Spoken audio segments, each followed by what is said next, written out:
What appeared to be a sweet 1902 photograph of a mother and son turned ominous when they noticed the shadow. At the Liverpool Maritime Museum, photography curator Emma Richardson was cataloging donations inside an old shipping ledger when she discovered the tucked-away picture. Dated 1902 and toned in sepia, the image showed what seemed to be a tender moment in a Victorian parlor between a young mother and her son. Elegantly dressed in a high-necked lace blouse and long dark skirt, the woman sat in an ornate wooden chair, her arm wrapped lovingly around a boy of perhaps 8 years old. Wearing a sailor suit typical of the Edwardian era, complete with knee-length shorts and white stockings, the child smiled warmly at the camera alongside his mother, creating an image of domestic bliss. Expertly crafted was the photograph's composition, with natural light streaming through tall windows to create beautiful contrasts across the scene. Speaking of comfortable middle-class prosperity were the parlor's Victorian furnishings, the heavy curtains, ornate wallpaper, and carved furniture. But as Emma held the photograph closer to examine the technique, something caught her eye that made her breath catch. Cast across the parlor wall behind the mother and son was a shadow that seemed impossible given the positioning of the subjects. The shadow appeared to show a third figure, someone standing directly behind the chair. Though no such person was visible in the photograph itself, Emma's trained eye told her this wasn't a double exposure or a photographic error. Too distinct and too deliberately positioned was the shadow to be accidental. Emma brought the photograph to her colleague, Dr. Michael Foster, a photographic historian specializing in early 20th century techniques. His laboratory in the museum's basement, equipped with high-resolution scanners and digital enhancement tools, was perfect for analyzing historical images. Under magnification, the anomaly became even more disturbing. Clearly depicting the silhouette of a tall figure wearing what appeared to be a top hat was the shadow on the wall, someone standing directly behind the seated mother. Reaching forward as if placing hands on the woman's shoulders seemed to be the figure's arms, yet absolutely no one was visible in that position. Photographically impossible, this is, Michael muttered, adjusting his equipment. Shadows require objects to cast them. From the windows on the left comes the lighting in this room. Any shadow cast behind the chair should be visible in the photograph itself. More carefully, Emma studied the mother's expression. While her smile appeared genuine, there was something forced about it. A tension around her eyes suggested discomfort. The boy's smile, too, seemed strained now that she looked closer. Gripping his mother's arm tightly was his small hand, knuckles white with apparent anxiety.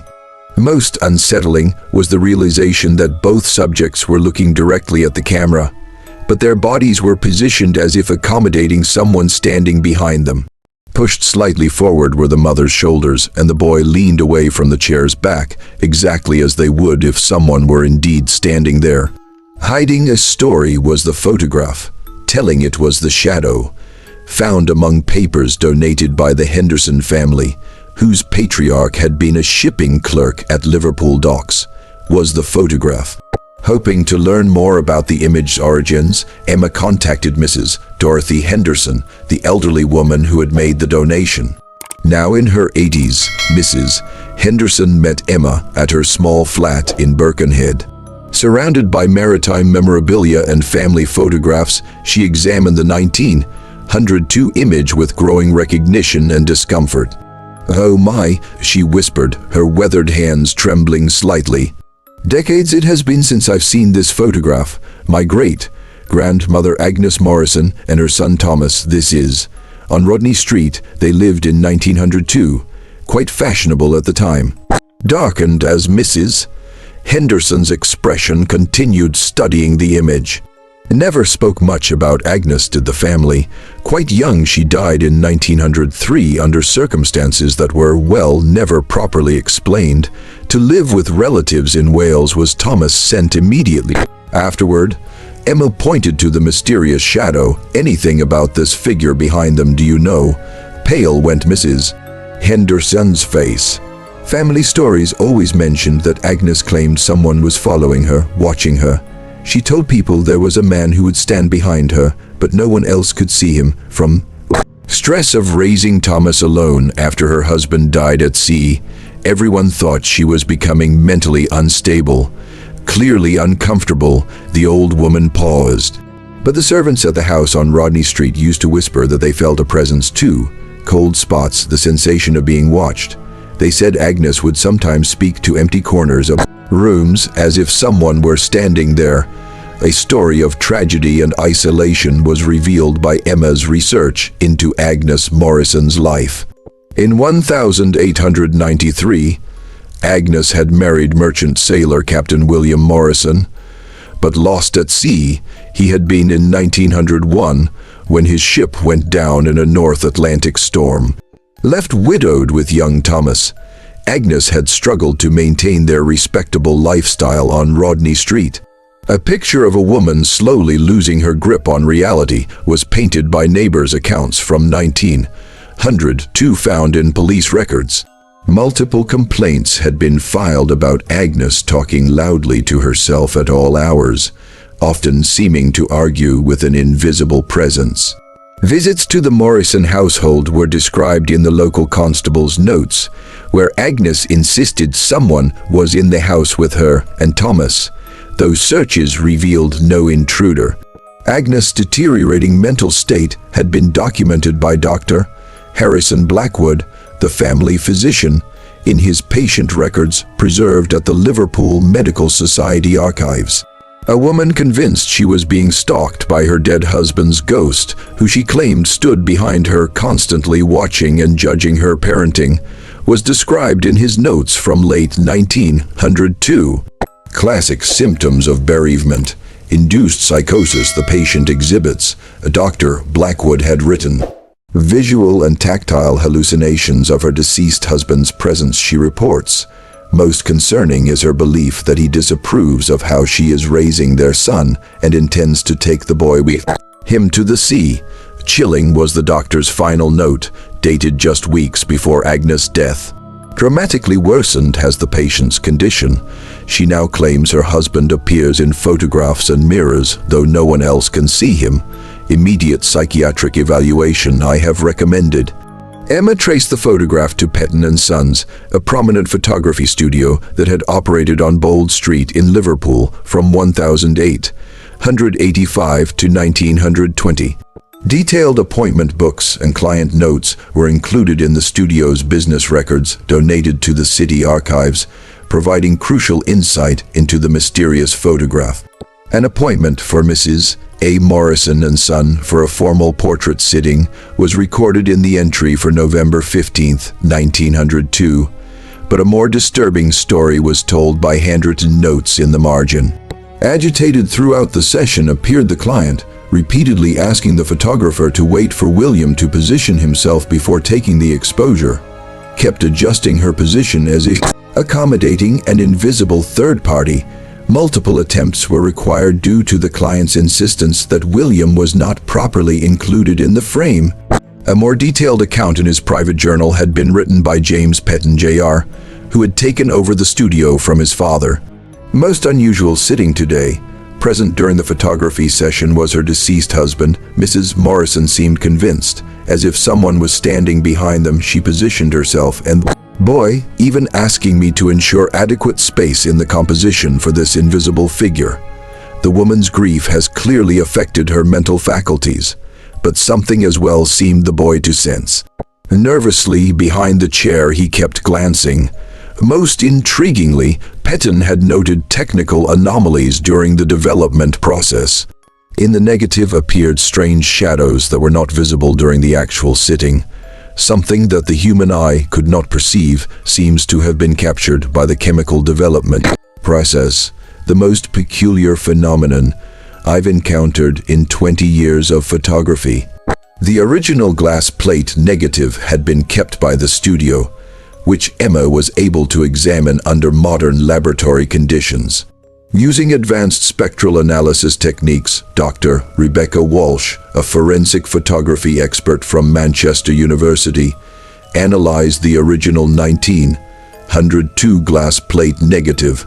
Both photographic science and the Morrison family tragedy were challenged in their conventional understanding by her findings.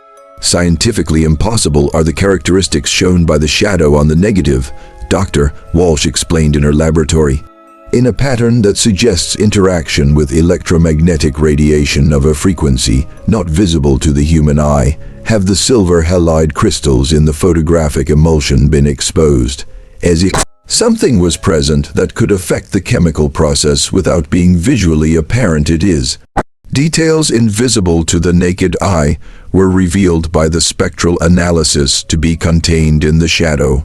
A bearded man wearing period clothing consistent with a merchant sailor's attire was shown in the silhouette by enhanced digital processing. Protective positioning was suggested by the figure's posture, hands placed on Agnes' shoulders in a gesture that seemed both comforting and possessive. What's most disturbing, Dr. Walsh continued, is that a one-time phenomenon this wasn't, suggests the electromagnetic signature. Repeated exposure to the same unusual energy pattern is shown by chemical analysis of the plate, as if multiple attempts were made to photograph this invisible presence. With Dr. Walsh, who found the combination of evidence compelling, Emma shared Dr. Blackwood's medical notes. If we accept that grief-induced psychological trauma can sometimes heighten sensitivity to electromagnetic phenomena, something others couldn't perceive, Agnes Morrison might have been genuinely experiencing. Evidence of this presence could have been captured by the photographic plate, being a chemical recording device rather than human perception. That the sweet mother and son photograph had documented something far more complex than family grief was suggested by the scientific analysis. To Wales, where she tracked down surviving relatives of Thomas Morrison, led Emma's investigation. In a coastal village near Anglesey lived his great-nephew, David Morrison, who possessed family documents that had been carefully guarded for over a century.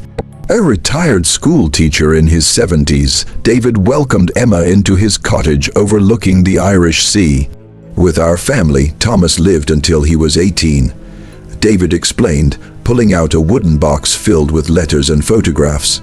About his mother or those final months in Liverpool, he rarely spoke, but behind he did leave these when he immigrated to Canada in 1912. A child's diary written in careful pencil script was among Thomas's belongings. A picture of genuine supernatural encounters that corroborated his mother's claims was painted by the entries from late 1902. Now every evening Papa comes to visit us, 8-year-old Thomas had written. Behind Mama's chair he stands and tries to touch her, but through passes hands. Sad he looks and toward the window keeps pointing toward the ships in the harbor. More disturbing was another entry. In my dreams, Papa told me that sick is Mama and he needs to take care of both of us now. Home where our family can be together again. He says the water is calling us. When she sees him, Mommy cries. But with him to go she wants, I think. Written in a shaky child's hand was the final entry, dated just days before Agnes' death. Stronger is getting Papa. Now too can almost see him other people. His shadow saw the photograph man. Soon everyone will understand that with him in the deep water where sailors go to rest we belong. Papa says that their supernatural encounters were a shared reality, not an individual delusion, was confirmed by Thomas, who had witnessed everything his mother experienced. In the coroner's records and newspaper archives from January 1903, Emma discovered the truth about Agnes Morrison's death. A picture of tragedy that the family had spent decades trying to forget was painted by the Liverpool Echo's report. On the night of January 3, 1903, neighbors reported hearing Agnes talking animatedly in her parlor well past midnight, though no visitors had been seen entering the house. Yes, William, I understand. With you now, Thomas and I will come, Agnes was saying. Mrs. Fairfax from next door later told police she had heard. Finding the front door standing wide open in the early morning, with evidence that Agnes and Thomas had walked out into the frigid winter night, wearing only their night clothes, was described in Constable's report. Directly to the river Mersey led their footprints in the snow, where at the water's edge the trail disappeared. 3 days later, Agnes' body was found, washed up near the Albert Dock. A suicide by drowning was her death ruled by the coroner, noting that during a psychotic episode she had likely walked deliberately into the river, but Thomas's body was never recovered, leading to speculation that he had either drowned and been swept out to sea or had somehow survived and fled. From Thomas's Welsh relatives came the most chilling detail. Soaking wet and speaking incoherently about Papa taking Mama home to the deep, he had arrived at their doorstep the morning after his mother's death. Guided by his father's spirit, he claimed to have walked across the water, though impossible for a child to make alone would have been the journey from Liverpool to Wales. Preferring to let people believe Thomas had been staying with relatives when his mother died, the family had hidden this supernatural element of the story. Through maritime records at the National Archives came Emma's final breakthrough. Indeed, had Captain William Morrison's ship, the SS Britannica, been lost in the North Atlantic in November 1901, but a connection to his family's tragic fate was revealed by the circumstances of disaster. During a severe storm while carrying cargo from Liverpool to New York, had the ship gone down. Captain Morrison's final moments were described by survivor accounts. To ensure his crew's escape, he had refused to abandon his vessel, staying behind. To Agnes and Thomas, tell them I'll find my way home to them. Back to them will bring me love stronger than the sea, were his last words recorded by the first mate who survived.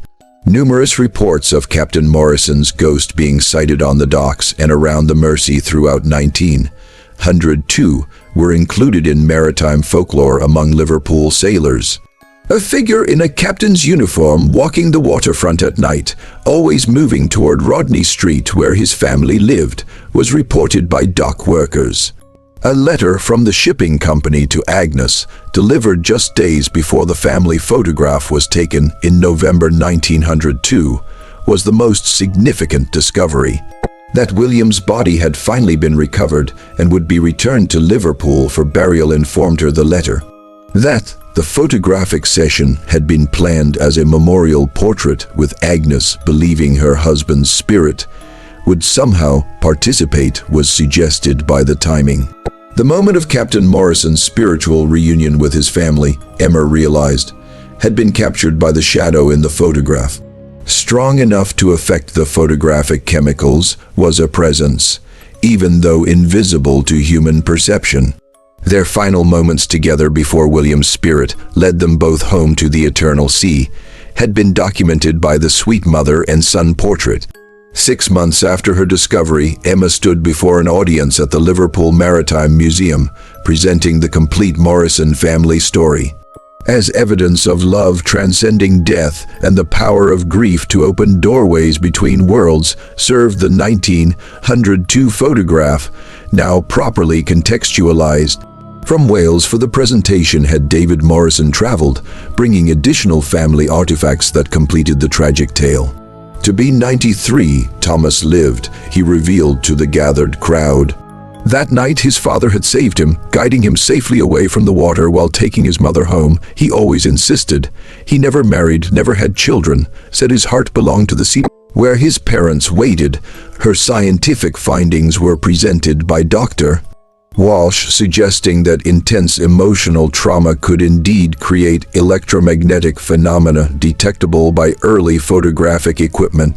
One of the best documented examples of spirit photography from the Edwardian era represents the Morrison case, a genuine recording of unexplained energy patterns, not a deliberate fake. A permanent exhibit about the Morrison family, including the mysterious photograph and Thomas's diary, was installed by the museum. As evidence of a father's love reaching across death to comfort his grieving family, was now understood the shadow that had once seemed ominous. How the investigation had transformed her understanding of both photography and human connection was reflected on by Emma, as documentation of the most profound love story had revealed itself what had appeared to be a sweet family portrait. So strong that death itself could not sever the bonds between husband, wife, and child, was a tale of devotion. Not ominous at all was the shadow in the photograph. That love truly is eternal, it was proof.